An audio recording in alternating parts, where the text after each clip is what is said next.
channel, our channel. It has been a long time since I have done a sit-down video.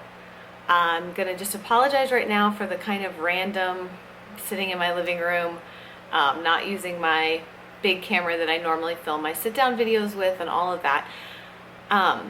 This is just what I can do right now. So this video, in case you can't tell by the title, is going to be kind of a first trimester recap for my twin pregnancy. Let me just start this video by saying, first of all, thank you. Thank you to you guys. You have been so amazing, so encouraging, so kind and sweet and happy, genuinely happy for us. And that means more to us than you guys could ever possibly know. You guys have just been awesome, and I just can't say thank you enough. So let me say that. And then also let me say that while it might sound to some people like I am complaining in this video, I am sharing my experience. I don't think it does anybody any good to sugarcoat anything. Pregnancy is amazing. It's a miracle. Babies are blessings. I'm so thankful. But the truth is that pregnancy isn't this beautiful, glowing thing for everybody. Some of us have to fight tooth and nail every step of the way to get our kids here, and that story is worth honoring too. So these videos are going to be as real and raw as I can be and feel comfortable being. I'm gonna share the hard stuff too. And the third part of it is that these videos are probably not appropriate for children. I know we have a lot of like moms who watch our channel with their kids and they love to see our kids and all that, and I'm sure you guys are smart enough to use your discretion, but these videos are probably gonna be a little bit TMI, or a lot TMI, because they're pregnancy vlogs and there's kind of some gross stuff that goes along with pregnancy. So they're probably gonna be TMI. And I also, right now, I'm just at a stage where I don't have much of a filter. I feel like the baby's just reached up my throat and took my filter out. So I kind of just calling it like it is, and you know, that's been the story of my life the last few weeks. I don't have a lot of, I just don't have much of a filter right now. I hope it comes back, but right now it's just kind of gone. So let's get into the video. This video is probably gonna be kind of long, so I apologize for that. I do think that I'm going to skip going into great intimate detail about my hyperemesis and all of that whole experience, because I feel like that probably should be its own video in order to like fully tell the story and help it make sense, because I know that a lot of people have never heard of it. A lot of people don't even understand exactly what it is. It's basically extreme morning sickness beyond what is normal. It's actually very rare. It only happens in like 1 to 3% of pregnancies that have, you know, true hyperemesis, and it looks different for everybody. If you would like to see a video about that, I'm happy to do it. This is now my third pregnancy that I have suffered with hyperemesis, and it has been different for me every time. Different in how it starts, different in how it ends, different in when it ends. So yeah, I can make a whole separate video about that. But for now, I am doing much better. Like I said, if you follow me on social media, you probably know a lot of this. I kind of fell off the radar because I literally fell off the radar. I was bedridden for over a month, and I spent 10 days in the hospital. And during that time I was in the hospital, they gave me a ton of fluids and, you know, a few different medications, you know, that they were trying, and it was just kind of, it was rough. And I ended up getting a PICC line and TPN, which is basically just, you know, they put it's a line, it's a central line, like, or I don't know if it's called a central line, but it's a PICC line. It's like a fancy IV. It goes in your upper arm here, and then the flimsy tube they push all the way through and basically into your heart. And then the TPN looks like a bag of milk, and that just is a food source that is specially made for you based on what you need, the right amount of calories, protein, carbs, all of that, made into a liquid form that your body just absorbs through your bloodstream, so it skips your digestive system altogether.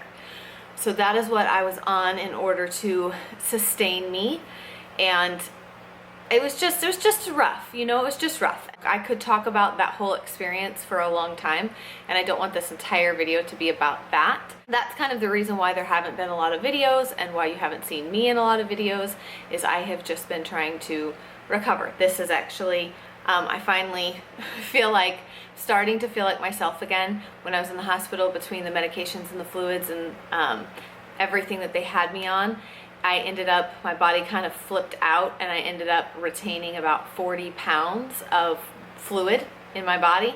I was kind of unrecognizable when I left the hospital. It was really kind of scary for me because it was very painful and uncomfortable, and I didn't even recognize myself when I looked in the mirror. So I've lost about 30 pounds of that, but I'm still retaining about 10 pounds. I've got some still in my face and neck.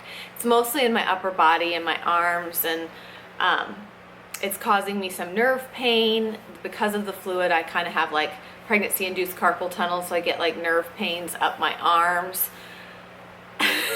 This is really not meant to be a complaining video. I'm just telling you guys what's going on. It's just making it a little bit challenging to keep track of how much weight I've gained or lost, because you know, I'm out of my first trimester now. I should start gaining true pregnancy weight, but it's just really hard to tell because I'm still like losing fluid, but I know I'm also probably putting on some baby weight, and my whole body's just, it's built differently. It looks different than it did before that. You know, I lost 11 pounds by the time they admitted me to the hospital. I had been sick for a week or two, and I'd lost 11 pounds, and then I put on 40 in 10 days in the hospital. So that flux has just made my body like nothing fits like it used to. It's just kind of weird, and I'm definitely in that like weird stage of pregnancy where no one knows that you're pregnant. I kind of just look like a potato. No one in public would ever say, oh my gosh, or when are you due? Like it doesn't look like that, but none of my clothes fit. Let me just say this. Some women, you know, they get these cute little round basketball bellies and nothing else on their body gets any bigger, and they look like magical pregnancy unicorns, you know, where it's like, you are so beautiful. How is that possible? Like you just have this tiny little belly. That's not what happens to me when I'm pregnant. I get acne all over my face. Immediately my rib cage like gets wide, and my whole body just goes like this, and I just get wide. That whole, like my midsection just fills out, and I get wide before I ever really poke out. And when I do poke out, it's like from the whole thing, like from right under my boobs to right above your crotch, you know, like it's just, I don't know. It just doesn't look like a basketball. It looks like a big potato or watermelon or something. I don't know. And I also gain, you know, weight in my face, and I'm just not one of those people. We're pregnant with twins. Everybody's been asking a ton of questions about that. I'm actually going to cover that in a totally separate video. These babies are a miracle, and I want to give proper justice to their story and how they came to be, and I don't want to just drop it into a video. So I promise that video is coming soon-ish, like probably sometime in March is when you can expect to see the, you know, the kind of story, the baby's story. So I am having twins. They are fraternal. They're di twins, which means that they have their own sacs and their own placentas, which does make them basically like the safest type of twins to have, which is great. We don't know genders yet. We have our gender reveal this coming weekend. This week we're going to go for the ultrasound, and we're going to bring the girls along with us. I think it'll be really fun for them to get to see the baby on the ultrasound, the babies on the ultrasound, and then they're going to write it down for us. I'm going to give it to my sister, and her and my friend Stephanie are, you know, we're having the party here at our house, but they're taking care of everything. So it kind of bums me out that my sister and my friend are going to know my baby's genders for like 2 days before I do. I will say, I do think that they are the same gender. Whatever they are, whether they're boys or girls, my like mama instinct says that they are the same. I don't think it's boy girl. Just my thoughts. When I first found out I was having twins, I thought, they're boys. They're boys. But then after, and that was like when I was really sick. I didn't even find out I was having twins until I was already puking my brains out. So I have footage of the ultrasound of when we found out. I have footage of all that stuff. But I am legit like, and when she said, you're having twins, I was like, ha ha ha ha. So it wasn't like any, you know, I don't know, YouTube worthy reaction, if you will. I thought they were boys. Then after I started feeling better, I really started like, you know, honing in on my mama instincts. And we went in for like a 10-week ultrasound and their heartbeats were like 175, 176. And I was like, these babies are girls. They're girls. So we're gonna find out. I'm sorry, I'm so belchy. I can't help it. I'm sorry. We're gonna find out in just like a week, basically, what we're having. Very excited to find out. I've had people tell me, because these are our last babies and everything, like you should have it be a surprise.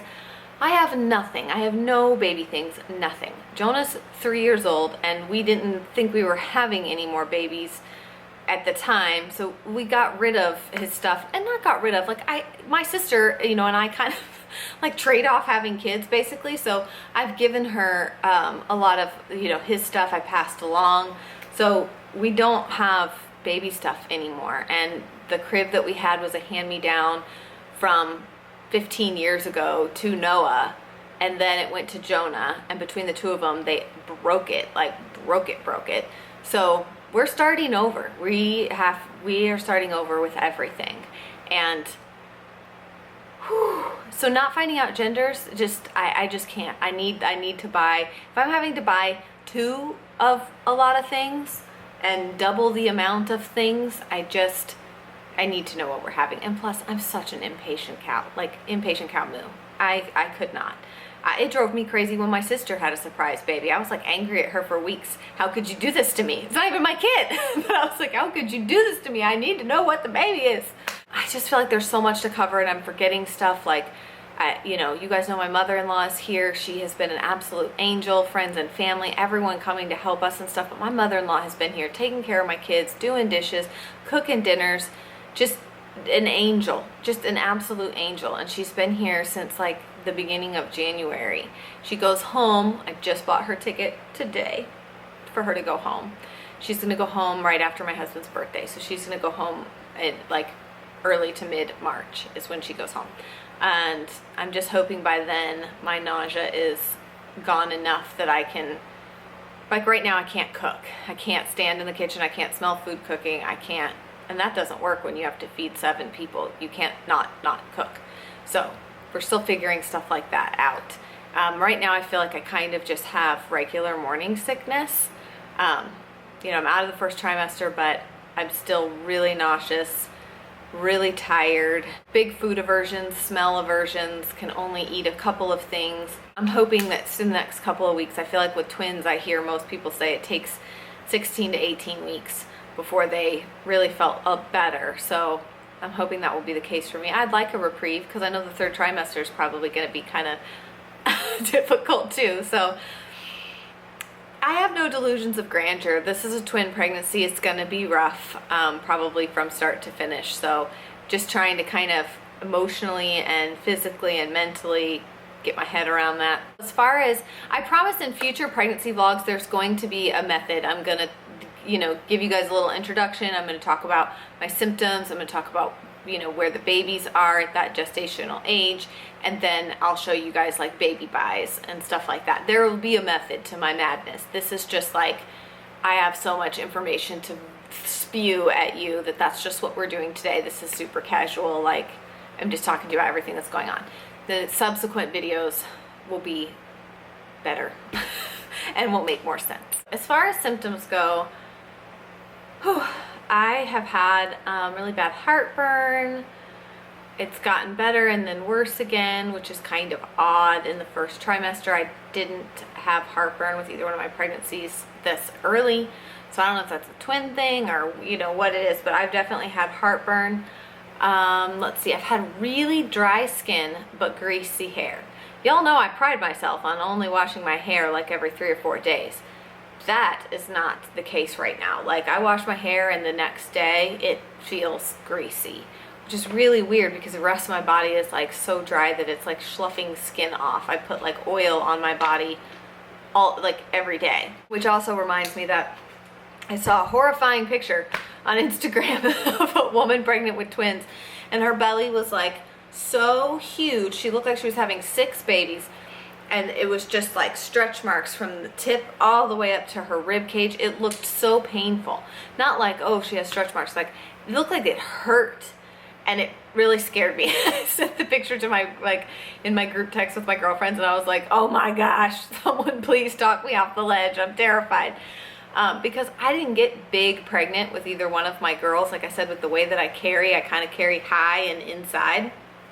So I never got like this big, huge belly. I did get stretch marks. I still have stretch marks, which, you know, whatever, I don't care. And I know I'll get more with this pregnancy for sure. It's just that that lady looked like she was in pain. Like, it wasn't just like, oh gee, she has a big belly with stretch marks.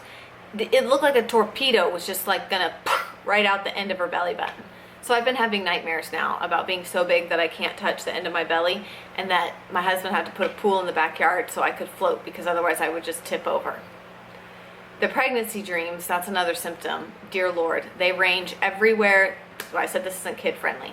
They range everywhere from like scary, scary dreams to like I said, like weird pregnancy dreams or dreams about the baby, or like, and I wake up and I'm like, ah, what just happened? So the pregnancy dream, like the vivid and sometimes scary and just weird, very weird. So that's happening. But what I was gonna say, see, I'm very like squirrel right now about everything. But what I was gonna say was, I have probably 8 different types of belly butters and rubs and stuff, because I'm like, well, I mean, I just want to do everything I can to keep from that happening, like that scariness. Like I said, I know I'm going to get more stretch marks. I know I'm going to get a lot bigger, but I just, it's very hard to differentiate like hyperemesis symptoms and symptoms that are because of being in the hospital and different medications they had me on and different protocols with the TPN and the PICC line and like stuff. That stuff makes a difference in how you feel, obviously. So it's hard to like say this is definitely a pregnancy symptom when I'm just not sure. So I can't like say, oh, I've gained this much weight or whatever, because I just don't really know yet. I'm still trying to kind of lose the water and the ugh. But oh, I can tell you this. I've had to go up 2 bra sizes by the end of the first trimester, up 2 bra sizes. I don't know what's happening. This did not happen with my other pregnancies. I mean, we're getting like Jessica Rabbit in here. We're getting out of control. So, and I am not a cleavage shower 99.9% of the time. If it does happen, it's usually accidental. But right now I almost cannot help it, because none of my tank tops, nothing fits right. And so I don't know. I mean, they're out of control. But I'm kind of scared to see where they're going to end up at the end of this pregnancy. And then when my milk comes in, because that was when my boobs got huge with my other pregnancies, was when my milk came in. It was like, Dolly Parton is here. So Dolly Parton is already here. Okay, Dolly's not here yet, but we're getting there. So it'll be very interesting to see when my milk comes in, and milk enough for 2 babies. Anyway, I have not downloaded any pregnancy apps. I do get emails from Alpha Mom and Mama Natural every week that tell me like the size of the baby. I mostly haven't, because I mean, I want to know the size of the baby and everything, but a lot of that stuff pertains to singleton pregnancies. And what I am learning very quickly is that twin pregnancies are just their own animal. It is not the same thing. It's not even close to the same thing as a singleton pregnancy. So those apps and stuff like that aren't really doing me a whole lot of good. But I got this book, Twins, Triplets, and Quads. And it is not like this week your baby is the size of a plum. It is like a hardcore, if you want to have as long of a pregnancy as you can with multiples, and big babies mean, you know, hopefully less NICU time, hopefully, you know, kind of you're getting them healthier and all that. So that's kind of what this book is really about. I have learned that I do have a few factors in my favor. This is not my first pregnancy, which usually means that in a lot of cases you can carry them farther. And I'm also tall. I'm 5'8", and I have a long torso, so I do have room. I have seen tiny little whip of a thing, 5'2" people carry 3 babies. So I don't know, but according to this book, these factors are playing in my favor. That it's not my first pregnancy, and that I'm tall. So hopefully, you know, my goal, I want to get to 36 weeks. That's what, you know, kind of like my first goal is. I really want to get to 36 weeks. I really want take-home babies. I really, really, really, like anyone, you know, don't want to have to go into the NICU, don't want to have babies in the NICU. I'm also really, really hoping for a vaginal delivery. I've been very frustrated with my current OB. He has been less than supportive and basically told me, you just need to plan on having a C-section. He did tell me that I could deliver baby A vaginally if it was head down, and then baby B, they could just do a C-section. And I was like, I would rather not recover from both. And he was like, oh, it's not that big of a deal. Really, says the man with no vagina. It's not that big of a deal. It is a big deal in my opinion. Not that it can't be done or that it's like the worst thing ever, but just that if I can choose, I'd rather not have both things going on. Recovering from vaginal delivery, depending on how the delivery goes, can be rough. And C-sections are major abdominal surgery. So yes, I think that recovering from both of them at the same time would not be fun. Anyways, and so I just feel like every time I bring it up and I try to talk to him about it, he's very like, basically like, you just need to expect that you're gonna have a C-section. And I just know too many people who've had their twins vaginally that I don't feel like I have to expect that. I don't know. Twin moms, talk to me in the comments. Let me know. Were you able to deliver your twins vaginally? Were they both head down? Did you do baby B breech delivery? All of that. So it's just, you know, and my practice has OBs and midwives, but I can't see the midwives because I'm having twins. The midwives are who delivered the girls. So it's just been a little bit frustrating because I've never had to deal with the doctors before, and the midwives have always been so amazing. And I go into the doctor and they're like, take your weight, take your blood pressure, how are you doing? Okay, out. Or I feel like the midwives are like, how are you doing? Like, talk to me, how are you doing? And the doctors are just like, I don't know. I'm just frustrated. So I may actually be switching practices. I'm going to talk to another group of doctors. One of them is actually a previous client of mine from my newborn photography business a couple of years ago. She is an OB at this practice and she is great. So I'm going to talk to her, you know, maybe about switching practices. All of this, like so many decisions, so many things to think about. And I feel like this pregnancy in some ways is flying by. So while it might seem like, well, it's a little early to be worrying about that, it's not, especially considering there's always a chance that with twins, and I mean, they could come early, like really early. So I want to have a firm plan in place. I don't want to be making decisions at the last minute under stress. So as far as the other kids go, they're all very, very excited. You guys have asked if everybody gets it. I think everybody gets it. I think Rosie gets it as best as she can. I'm not sure she totally understands. Jonah thinks the babies are inside my boobs. He keeps rubbing my boobs and talking to the babies, and I'm like, they're down here, buddy. Down here. But yeah, I mean, Noah like loves to look at the ultrasound pictures, and he talks about them. As soon as we told him, he ran to preschool the next day and told everyone at preschool that he was having twins. So everyone at preschool knew as soon as the kids knew. So that was kind of funny. But yeah, the girls are really excited. They've been practicing their diapering skills. I feel like that's kind of everything for this first, you know, trimester recap. Things are getting much better, and you know, we are kind of getting back into the swing of vlogging, and I'm hoping to be in them more now that I'm feeling a little bit better. We kind of got a whole bunch of stuff in the works between now and when they are due. They're due in August, so we'll see when they come. Maybe they'll come on my birthday, and me and Rosie and the twins can share a birthday. I do just want to reiterate again how thankful I am to you guys for your love and support. It's really, like I said, it's really meant a lot to us. And genuinely, you know, I was very excited to share it with you guys, but you know, you're always nervous, especially when it's not your first kid, it's not your second kid. I mean, these are babies number 6 and 7 for our family, and you know, while they are our last children, it's still a big number to most people.